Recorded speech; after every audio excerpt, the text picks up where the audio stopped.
नमस्कार, प्रज्ञास किचन खूप सगळ्यांचं खूप खूप स्वागत आहे. नवरात्री स्पेशल उपवासासाठी आपण शाबूची खीर कशी बनवायची ते या व्हिडिओमध्ये आपण पाहणार आहोत. चला तर मग आपण खीर बनवायला सुरुवात करूया. खीरीसाठी साहित्य: 4 तास शाबू भिजवून घेतलेले आहेत, अर्धी वाटी मनुके, बारीक करून घेतलेले बदामाचे काप, 5-6 वेलची, थोडंसं केसर घेतलं. कढई गरम झाल्यानंतर त्यामध्ये आपण तूप टाकणार आहोत. सुरुवातीला आपण इथे 1 चमचा तुपाचा वापर करत आहोत. तुपामध्ये आपण मनुके आणि बदामाचे काप परतून घ्यायचे. मनुके हे लगेचच करपले जातात, त्यामुळे आपण त्याला जास्त वेळ परतायचं नाही. कलर चेंज झाल्यानंतर लगेच आपण त्याला प्लेटामध्ये बाहेर काढून घ्यायचे. दूध गरम करायला ठेवलेलं आहे. केसरमध्ये दूध मिक्स करून घ्यायचे. जास्त वाटीमध्ये दूध न टाकता थोडं टाकून आपण त्याला मिक्स करून घ्यायचं आहे. यामुळे खिरीमध्ये आपण केसरचा वापर केल्यामुळे खिरीला कलरही छान येतो आणि चवही त्याची वाढते. त्यामुळे आपण इथे केसरचा वापर करत आहोत. तुमच्याकडे जर केसर नसेल तर तुम्ही याला स्किप करू शकता.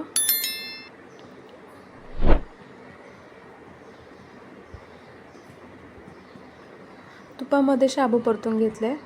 यामध्ये आपण गरम दुधाचा वापर करत आहोत. शक्यतो तुम्ही इथे थंड दुधाचा वापर न करता गरम किंवा कोमट दुधाचा इथे वापर करा. थंड दुधाचा वापर केल्यामुळे आपली खीर फाटली जाते, फुटते. त्यामुळे आपण इथे कोमट किंवा गरम दुधाचा इथे वापर करत आहोत. दुधाऐवजी तुम्ही अर्धं पाणी आणि अर्धं दूध इथे तुम्ही वापरू शकता. साखरेचं प्रमाण तुम्ही कमी जास्त करू शकता. इथे मी 1 वाटी साखर टाकली आहे.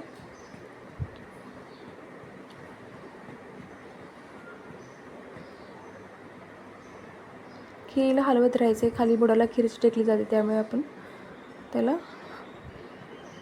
हलवत राहायचे. वेलची घातलेली आहे. केसरचं दूध, परतून घेतलेले ड्रायफ्रूट्स टाकलेत.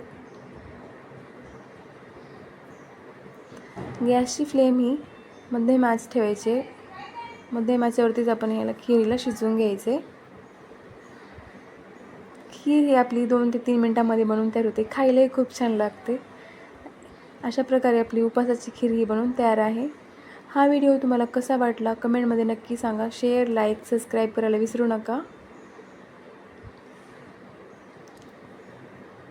चला तर मग खीर तयार झाली, त्याला सर्व करूया.